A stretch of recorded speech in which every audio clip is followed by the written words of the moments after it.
Oh, hello. Nice to see you. I didn't know you were there. My name's Brian with Pioneer Builders and the Build Show. Today we're going to talk about indoor air quality, specifically monitoring how healthy our air is. Let's get into it. So specifically what we're going to talk about is using the IQAir AirVisual Pro indoor air quality monitor. I don't know how many years we've been using this, 2 or 3, somewhere around there, but we've had a lot of history with it, and it's, in my opinion, really helped our family out. If you watch the Build Show Brian Talks that I did recently, I talk about things that changed during the pandemic. I've got a family of 5, we lived indoors, and by virtue of having the air quality monitor, we could really see that our CO₂ levels were elevating. That's not a good place that you want to be. So for us, because of the way we built, we actually had to open our windows more. We use exhaust-only ventilation strategy. If I was going to build a new house again, I'd probably do something different. But the fact of the matter is, you can only get so much fresh air depending on what the pressure difference is from the outside of the house versus the inside. So because of the air quality monitor, I knew we needed more fresh air, and I opened a window in order to get that.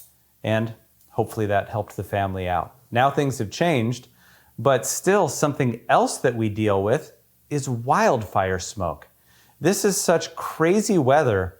Just last week, our air quality monitor showed us how horrible the air quality was. So we actually closed up the house a lot more. And we'll do another video in the future on what we do in that situation. Well, let's walk through this air quality monitor a little bit more, and I'll show you some of the features and how it can help. As we come over to the air quality monitor, it's very simple, it's Swiss made, I think it looks good. It's a talking point at parties. Well, actually people do wonder what that thing is, and it's kind of interesting. So as we look at it, just on this screen here, we could see what the forecast was. There's various symbols, and it correlates or corresponds to AQI, or the Air Quality Index. That's made up of a variety of different factors, but the more unhealthy the air, the higher the number. That's the main point. We'll show you what's going on around the Earth in a video, which is really interesting. But in general, in the Pacific Northwest, we tend to have pretty good air quality, at least west of the Cascades. We've got the Pacific Ocean. If it's rainy, if the wind is coming from there, we tend to be doing okay. So as we go through these different features or these different screens, I named this Kitchen. You'll want to download the app, connect it up to it, and be able to make some different modifications and be able to manage it that way. So let's go back here. We can see in the center it shows the CO₂ level. It just dropped to 701. Just a little bit ago, it was over 1,000. Well, my kids got up in the morning, we spent time in here. Now because of occupants, it's actually gone down. So that's a fairly reasonable number. Now this is showing the temperature in here, and then it's showing the relative humidity. So the temperature is nice. It's 68.3 degrees. I feel pretty good. I think I've got the mini split at about 68 degrees. The relative humidity is good because what if all of a sudden we started seeing really elevated levels of indoor humidity? That could be a symptom that there's a water problem somewhere. I'll tell you something else that's nice about having something in your own home. There's certain expressions in the building science community that we may decide don't apply to us quite so strictly. So a lot of people will say that you want your RH between 40 and 60%. Well, I'm here to tell you I've lived with a relative humidity of higher than that, and there have been no mold problems or problems with people. Are you telling me that there's mold spores out there that are waiting to get to 61% RH and then they go, now it's time to start growing? It's okay that math has to be used to set some of these limits, but those are just starting points. If you've got an air quality monitor, you can start making some of these decisions yourself and tailor it to you. So let's go back over here and see what else we can see. So it's got a 4 and an 8 here. This 8 is referring to what the air quality is outside versus inside. Now they do have a sensor for outdoors that I would love to get my hands on so I could see exactly what's going on outside of my house. This is just using a sensor that's somewhere in the relative locale that I live in. So it's giving me that comparison. Now again, this is kind of a myth bust here. People will say the indoor air quality can be up to X times more polluted than the outdoors. No, I don't subscribe to that, depending on how you live and where you live. It can be the case. But if you've got an IAQ monitor, you know what the case is. And I'll tell you, it can change throughout the day and from season to season. This leads to informed decisions based off of how you live, not something you might have read in a book or heard on a podcast. This allows you to live tailored. There's one more thing here that I want to highlight. 1 there, and then here is 1.9. That's, I think, parts per million, but those are talking about PM 2.5 particles. That's particulate matter that's 2.5 microns or smaller. That's the stuff we really want to be watching out for. That's the stuff that can harm the human body more than large micron particulates that maybe the body does a better job of filtering just naturally. So this helps us to actually pay attention to PM 2.5, and again, we can come to better decisions.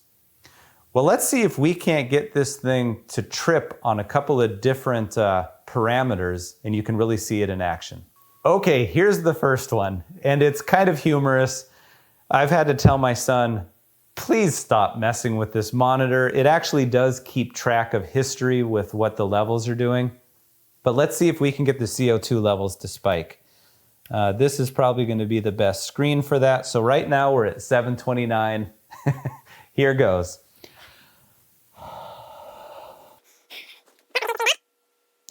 There we go. 1542. So we just caused the CO2 levels to spike. That's a good evidence, isn't it? Now, I'm not going to be breathing on that. Later, we'll show you the inside of this and you can see where it's receiving the air. I think it maxes out at like 10,000. And yes, my son has gotten it to max out. Okay, so that was the CO2 part. Now let's see if we can get something else to trigger. Show you one quick thing. You can see where it's spiked here because that's where I was breathing, and even the relative humidity has gone up just from that little bit. But the CO2 level is dropped. Now let's come over and do some cooking. Honestly, I should have my wife doing this. She's way better than I am. But just think about what's taken place. Been heating up this waffle iron, that was green. See all that stuff coming off? That's all going into the air. It's being heated up and it's, I don't know, boiling off or evaporating, whatever the term is. So now she knows exactly how much to do this because it is Waffle Wednesday and she makes it for the boys. I don't know what my proportions are like she does. So now as this is cooking, it's going to take this batter and start heating it up. Eventually, there's probably going to be some steam coming out. And I have found that this affects our indoor air quality almost more than anything else. Yep, we can see it coming out now. I think it goes to show we don't have very much carpet in our house. We don't have any pets. We don't smoke. We live a pretty clean and healthy life. Not saying whether you should or shouldn't. We all have the right to choose to do what we want to do. Somebody else might see this and watch what it does to the monitor and go, nope, I don't want to do that, but they decide to do something else in their life. Again, the idea is just that it's giving us informed decisions. Let's look at our monitor now and see if this has affected anything. So our relative humidity is dropped. CO2 has reached that level again. This one, now look at what's happened to our kitchen indoor air quality. It was up to 38, now it's dropping. That 8.0 had been up to 10. And then we'll see what happens when this turns green and we open it up, if this will end up getting bad again. You can see that spike that's happened. Let's go ahead and open up our waffle. You'll get to see what kind of a cook I am.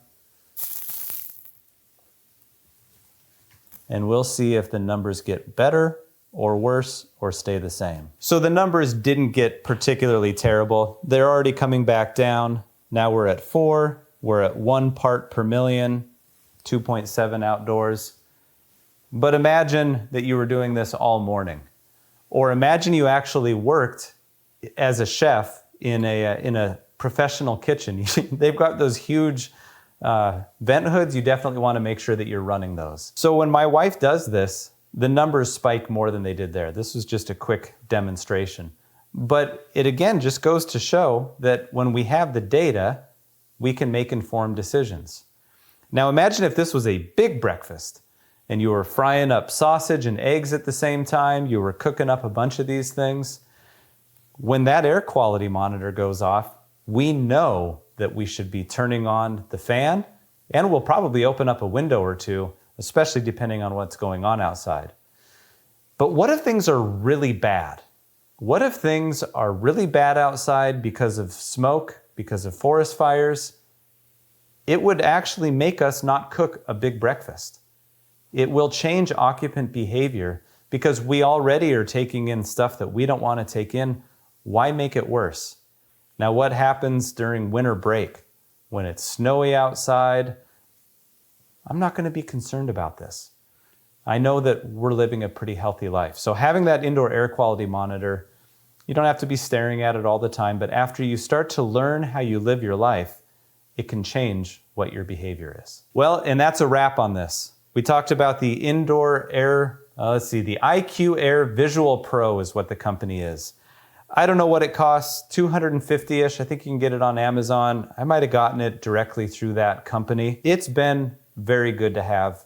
There's plenty of others on the market. This was recommended to me by the folks over at Positive Energy. Really happy that I got it. What are some of the things that we discovered? Occupant behavior changes things. Just by breathing, we're going to change the makeup of the atmosphere. Cooking is going to change things. But by being informed, we don't just have to rely on the presumptive variables and factors that were figured into how somebody lives when it comes to ventilation, but we can tailor things for our family, for ourselves, and be healthier because of it. Well, thanks for watching, and I look forward to seeing you next time on The Build Show.